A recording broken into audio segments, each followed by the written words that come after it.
ఈ ఫలమే కెమికల్స్ తో వస్తే, ఈ ఫలానికే కాంప్లెక్స్ యూరియాలు వేస్తే ఇంకా క్యాన్సర్ ఎక్కడ, నయం ఎక్కడ చేస్తుంది? ఇదే క్యాన్సర్ తెస్తుంది. ఈ బెంగళూరులో ఈ శీతాకాలంలో యాపిల్స్ ఎంత బాగా వచ్చింది అంటే, యాపిల్ కూడా పెట్టే ఒక ఇది ఉండాలన్నమాట. ఇదంతా కెమికల్స్. ఇది మనకు అర్థమైతా ఉంది. దీన్ని తింటే కంపల్సరీ క్యాన్సర్లు వస్తుంది. దీన్ని తింటే సస్తాం, పక్కా ఒక రోజు సస్తాం.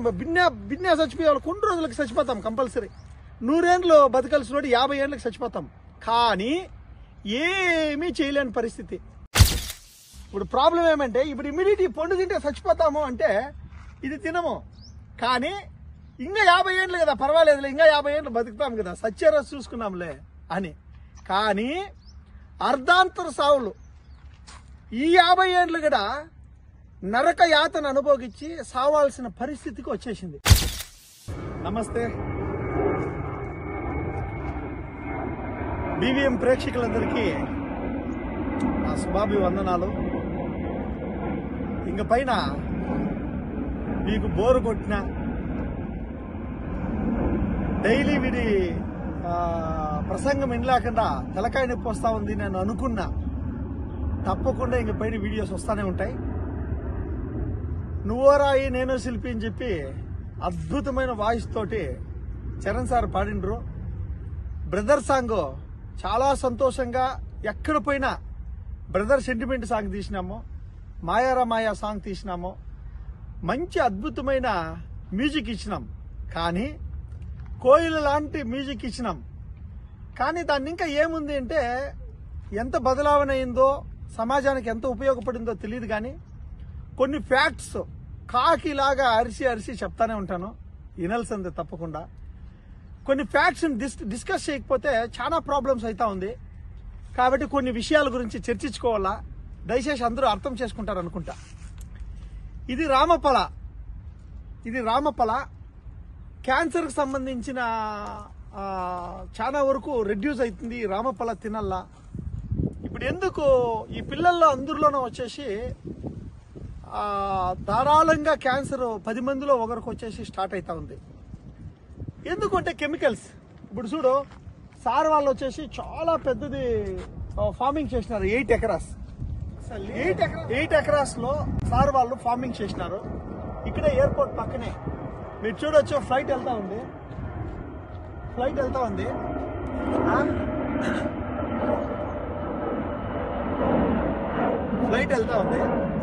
ఎయిర్పోర్ట్ పక్కనే NH7 హైవేకి 207 హైవేకి పక్కనే వచ్చేసి 8 ఎకరాల సారోలు వచ్చి ఫార్మింగ్ చేస్తాను, pomegranate farming.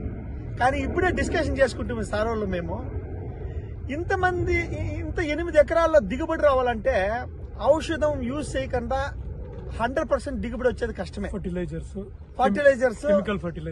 Chemical fertilizers use వాడలేಬೇಕು. పెస్టిసైడ్స్ అంటే వాడనే వాడాల, లేకపోతే మంచి దిగుబడి రాదు.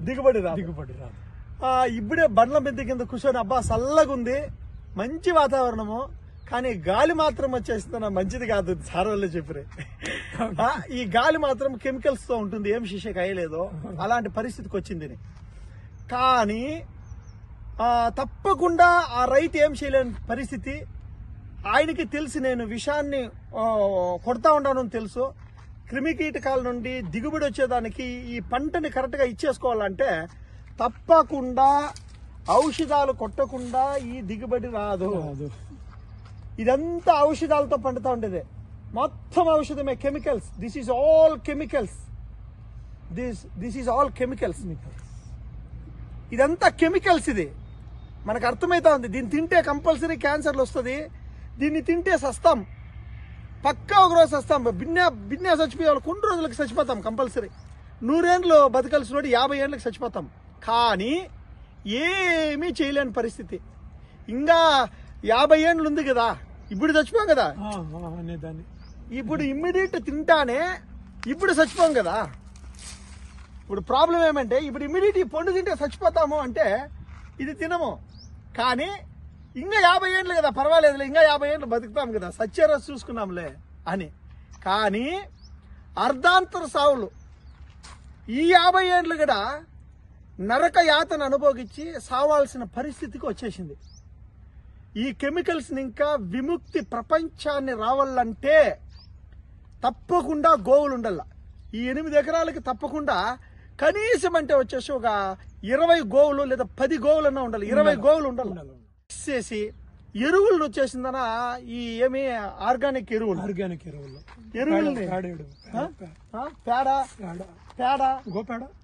గోపేడ మెయిన్ గా అది గోమూత్రము గోపాడ ఆమెకి నీమ్ ఆయిల్ అవునవును ఇవి యూజ్ చేసుకుని ఆరాంగా తప్పకుండా గవర్నమెంట్ దీనికి తప్పకుండా పునాదులు వేయాల్సిన పరిస్థితి ఉంది.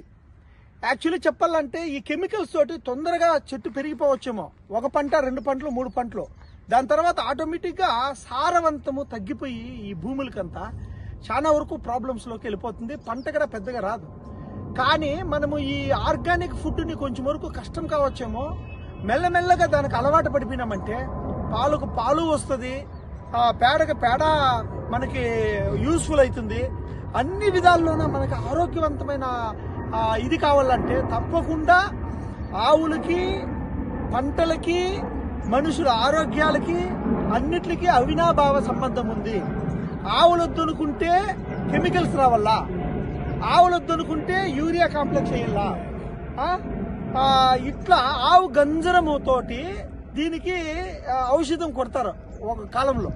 ఆవు గంజరమే, నాటి ఆవు గంజరంతో ఔషధం, నీమాయిలు అంటే వేప నూనె ఇలాంటివి మనము చేసుకోవాల్సిందే. కాబట్టి ఎనీవే తప్పకుండా ఈ పొలము ఏ కెమికల్స్ లేకపోతే తప్పకుండా క్యాన్సర్ని ఇంకా బయటపడచ్చు. ఇది ఒక కారకమే. బట్ ఈ పొలమే కెమికల్స్తో వస్తే, ఈ పొలానికే కాంప్లెక్స్ యూరియాలు వేస్తే ఇంకా క్యాన్సర్ ఎక్కడ, నయం ఎక్కడ చేస్తుంది? ఇదే క్యాన్సర్ తెస్తుంది. కాబట్టి ఇది సీతారాం పొలము. ఈ బెంగళూరులో ఈ శీతాకాలంలో యాపిల్స్ ఎంత బాగా వచ్చింది అంటే యాపిల్ కూడా పెట్టే ఒక ఇది ఉండాలన్నమాట. యాక్చువల్లీ ఈ ఫస్ట్ ఈ ఏరియాలో మన వెంకటేశ్వరనే స్టార్ట్ చేసింది. 8 ఎకరాల్లో ఆయన్ని చూసి కనీసం వచ్చేసి ఒక అట్లీస్ట్ ఒక 50 రైతులన్నా ఆల్రెడీ స్టార్ట్ చేసినారు. మినిమం 50 మంది రైతులు ఈ పోమోగ్రానైట్ పెట్టాలనేది స్టార్ట్ చేసినారు. కానీ ఆర్గానిక్ పోమోగ్రానైట్ రావాలనేది ఇంకా మున్ముందు భగవంతుడి దైవల చర్యలు రావాలనేది ఆయన దృష్టిలో ఉంది, మా దృష్టిలో ఉంది, అందరి దృష్టిలోనే ఉంది. కానీ దానికి మార్గమేమి, ఎట్లా దానికి ఏమంటే గవర్నమెంటే ఏమన్నా ఒకటి చేయాల. గవర్నమెంటే ఏమన్నా ఒకటి చేసి దీనికి స్టెప్స్ తీసుకోవాలా. ప్రజలను దాని గురించి ఆలకిచ్చి రాబడి దాంట్లోనే కాదు దీంట్లోనే రాబడి వస్తుంది చూపించగలిగితే, 1 ఎకరాన్ని కనీసం వచ్చేసి ఆర్గానిక్ షేప్ ఇచ్చి దీనికంటే ఎక్కువ దిగుబడి రాబట్టగలిగితే సక్సెస్. అందరూ మళ్ళీ దాన్ని ఫాలో అవుతారు. అలాంటి రోజులు రావాలా, వస్తాయి. ఆ పాయింట్ రైజ్ చేస్తా ఉంటాను. తప్పకుండా ఇంక పైన ఇలాంటివి నేను రైజ్ చేస్తానే ఉంటాను. ఆర్గానిక్ ఫుడ్ తోటి మనము ప్రతిదీని మామిడి పూతను ఇంకా పట్టి అన్ని ఔషధం కొట్టి మనము ఇచ్చేస్తా ఉంటాం. చెట్టుది జీవావధి కూడా పెరుగుతుంది సార్. దీంట్లో ఆర్గానిక్ కెమికల్స్ లో 10 ఏళ్ళు వస్తే, ఈ ఆర్గానిక్ లో 25 ఏళ్ళు అయితేను చెట్టు చెడిపోవదు. రోగాలు తక్కువ చెట్టుకి. ఆర్గానిక్ 2-3 ఏళ్ళు మేము కంటిన్యూస్ గా ఆర్గానిక్ వాడితే చెట్టు చనిపోదు. 25 ఏళ్ళు కానీ అట్లా పెరుగుతూ ఉంటుంది, పెద్దగా అవుతూ ఉంటుంది. చెట్టు ఆరోగ్యము బాగుంటుంది, చెట్ల ఆరోగ్యము మాకి బాగుంటుంది. రెండు అంటే 10 సంవత్సరాలకి చనిపోయే చెట్టు 25 సంవత్సరాలైనా ఉంటుంది. చెట్టు పోదు. అదే ఎలాంటే కెమికల్స్ వేరు ఉంటుంది కదా, వేరు బర్న్ అయ్యలేదు. మా ఆర్గానిక్ ఎరువులు వేస్తే, మా కెమికల్ వేగా దీన్ని బర్న్ అవుతుంది, చెట్టు జల్దీ పోతుంది. అవునా? మేము ఎట్లా ఇప్పుడు కెమికల్స్ తింటే మాకు ఎట్లా రోగాలు వస్తాయి, దానికి రోగాలు వస్తాయి. అది జల్దీ పోతుంది. మాది 100 ఏండ్లు ఎట్లా 50 ఏండ్లు అయిపోతుంది. దీనిది 25 ఏండ్లది 10 ఏండ్లు అయిపోతుంది. ఏజ్ దాని ఏజ్ అన్ని ఏజ్లు అయినాను. ఈ బ్రిటిష్ మందులు ఇంకా వీళ్ళు ఈ మన భారతదేశాన్ని వదిలిపెట్టిపోయినారు కానీ మొత్తము మందులు ఇచ్చేసి పోయినారు. ఇప్పుడు మందులంతా సప్లై చేస్తా ఉన్నారు. సప్లై చేసి ఇట్లా కల్చర్ ని తీసుకొచ్చేసినారు. దానికి ముందు ఆరోగ్యమైన భారత్, స్వస్థ భారత్, స్వచ్ఛ భారత్ ఉండిందే నాశనమైపోయింది. ఈ బ్రిటిష్ మందుల్ని ఇంకా, ఈ కెమికల్స్ ఇంకా దీన్ని ఇంకా బయటపడాల్సిన పరిస్థితి ఉంది. అయినంత తొందరగా బయటపడదాం. ఓం నమ శివాయ. జై శ్రీరామ్.